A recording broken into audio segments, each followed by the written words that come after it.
माजोरड्यांचा माज उतरवणार कल्याणमधील मराठी कुटुंबाच्या मारहाणीवरून फडणवीसांची विधानसभेमध्ये ग्वाही। आरोपी अखिलेश शुक्लाला अटक। जुन्या वादाला भाषेचा मुद्दा बनवल्याचा शुक्लाचा आरोप। महाराष्ट्र द्वेषींची नवी पिलावळ वेळीच ठेचली पाहिजे। कल्याणमधल्या घटनेवरून राज ठाकरेंचा संताप। आरोपींवर कडक कारवाई करा, नाहीतर मनसैनिकांनी थैमान घातलं तर बोट दाखवू नका। राज ठाकरेंचा सरकारला इशारा।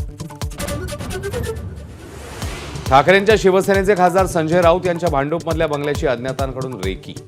2 व्यक्ती सीसीटीव्हीमध्ये कैद। सामना कार्यालय आणि दिल्लीच्या निवासस्थानाचीही रेकी केल्याचा राऊतांचा दावा। संजय राऊत यांच्या सुरक्षेत वाढ करावी, मुख्यमंत्र्यांची भेट घेऊन आदित्य ठाकरेंची मागणी।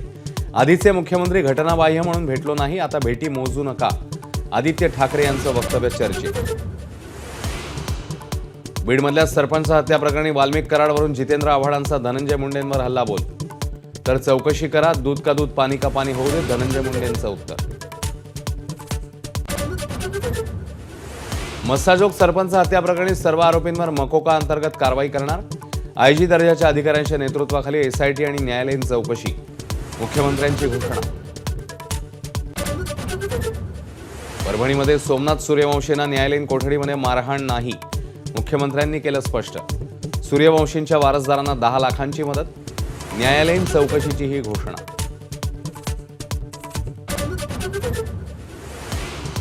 रोहित पवारांनी घेतली अजित पवारांची भेट। फडणवीसांनी मुख्यमंत्री होण्याच्या शुभेच्छा दिल्यावर रोहित पवारांकडूनही काकांचं अभिनंदन।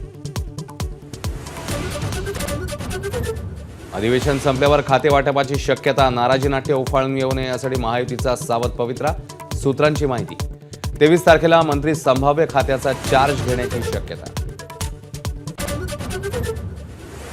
तामिळी घाटात वऱ्हाडाची बस दरीमध्ये कोसळली, 5 जणांचा मृत्यू, 28हून अधिक जखमी। पुण्यावरून रायगडकडे जाताना वळणावर बस दरीमध्ये कोसळली।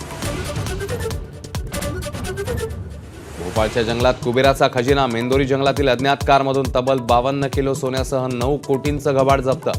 आयकर विभागाची कारवाई। पार्लेची बिस्किटं जानेवारीपासून 5% महागणार। पार्लेजीच्या बिस्किटाचं वजनही कमी होणार। पाम तेलाचे आयात शुल्क वाढल्यानं कंपनीचा निर्णय।